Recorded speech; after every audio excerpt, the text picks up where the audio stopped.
Bienvenidos a este estudio profundo. Para quienes asumen la enorme responsabilidad de guiar comunidades, construir organizaciones o simplemente liderar a sus familias, fíjense que la sabiduría antigua nos ofrece unos planos arquitectónicos incomparables. Hoy vamos a desentrañar un texto fascinante, adoptando esa perspectiva de los sabios que han aconsejado a líderes durante siglos. Y ojo, no es una simple lectura histórica, sino un verdadero manual totalmente atemporal, sobre cómo agarrar el desorden social y transformarlo en una armonía perfecta. Así que, bueno, vamos a sumergirnos en esto y descubrir los verdaderos cimientos de la paz.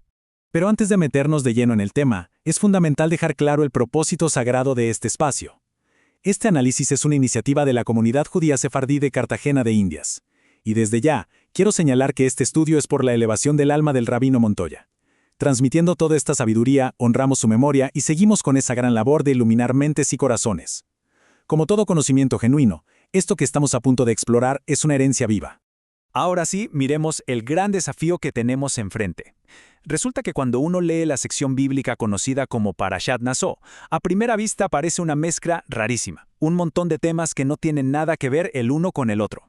Primero te topas con regulaciones logísticas súper técnicas sobre cómo las familias de Gershón y Merari deben transportar el tabernáculo. Luego, sin previo aviso, pasamos a un ritual sobre la sotá, la mujer sospechada de adulterio. Enseguida entra en escena el Nazir, alguien que hace votos de ascetismo, como no tomar vino. Y al final nos sueltan una lista exageradamente repetitiva de las ofrendas que traen los príncipes de las 12 tribus. Parece un caos total de organización, ¿verdad?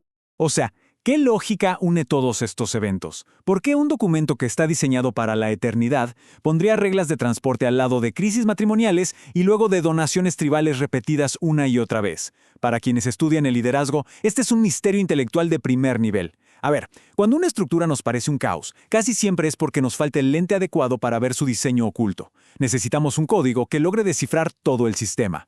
Y adivinen qué, aquí está ese código. La respuesta se esconde en una sola palabra que de hecho es la última palabra de la antigua bendición sacerdotal en esta misma sección. Shalom. Paz. Pero lo verdaderamente fascinante es cómo el comentarista español del siglo XV, Rabbi Isaac Arama, redefine este concepto por completo.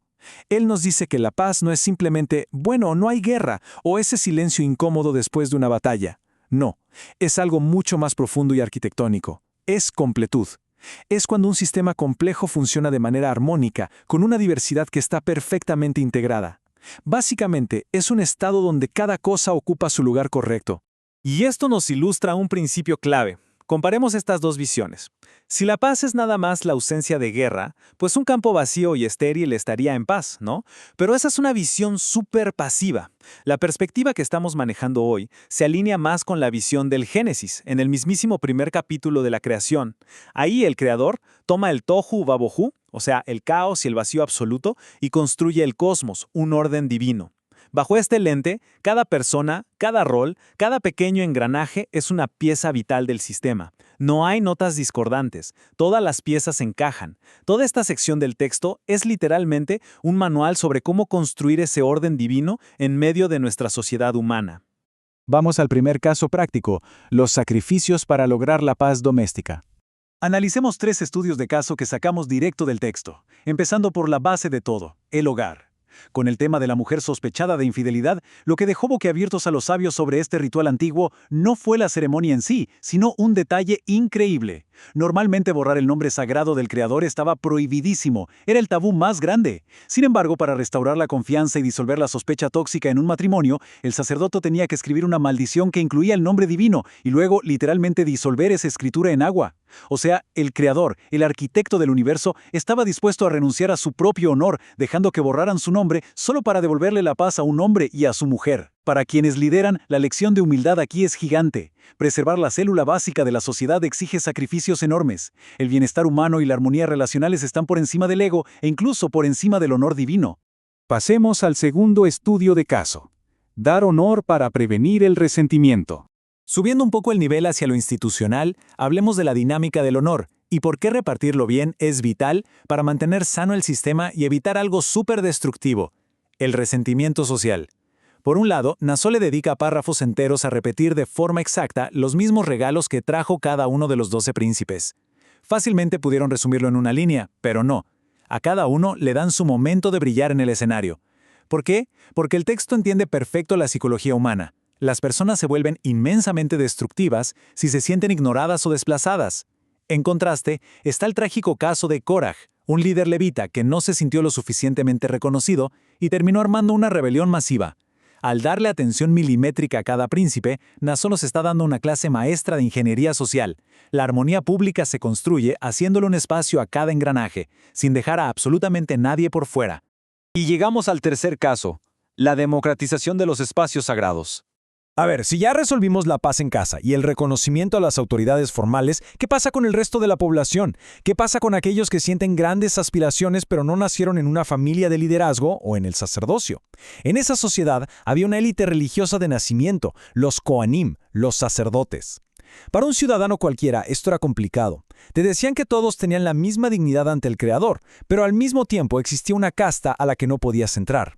Ahí es donde entra la figura del nazir, funcionando como un puente vital en este ecosistema.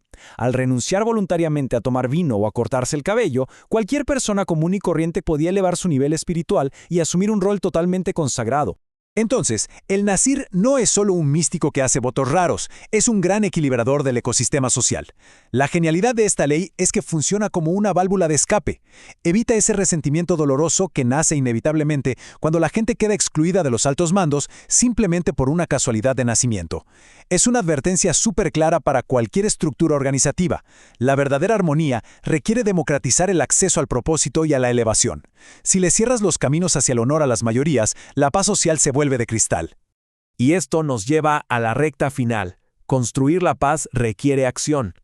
Después de analizar el hogar, las élites de liderazgo y el ciudadano común, la imagen completa ya es súper clara. Ese aparente caos del texto del que hablamos al principio, cero caos. Era un manual de instrucciones. Y el hilo conductor que une absolutamente todo esto es la construcción proactiva de la paz. Algo que el gran filósofo Maimónides resumió de forma espectacular. Toda la Torá nos fue dada para hacer la paz en el mundo. No es pura coincidencia que la bendición sacerdotal termine con la palabra Shalom. Todas estas leyes sobre el perdón marital, sobre honrar a los líderes y dar acceso a lo sagrado, no son un fin en sí mismas. Son las tuercas y tornillos necesarios para ensamblar una máquina social que produzca paz sistémica. Y ojo, la paz es muy fácil de dañar y carísima de arreglar, por lo tanto, no es algo pasivo que llega rezando, sino un orden arquitectónico que tiene que ser construido rigurosamente. Aquí llegamos al corazón de la lección para quienes asumen el noble y difícil rol de guiar a otros.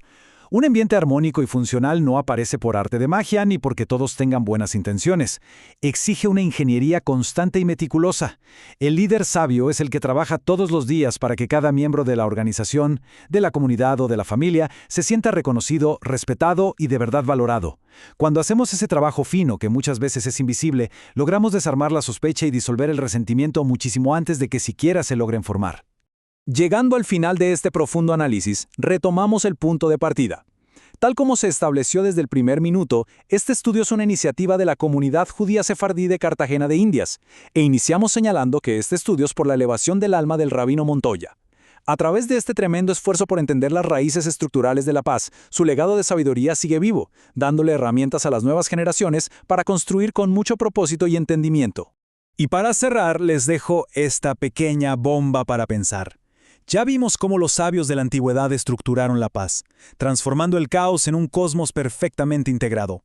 Ahora, la pelota está en nuestra cancha.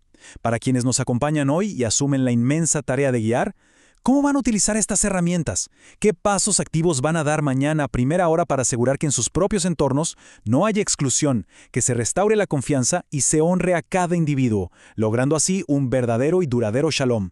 Es una labor gigante sin duda, pero bueno, como acabamos de aprender hoy, de eso se trata la verdadera sabiduría.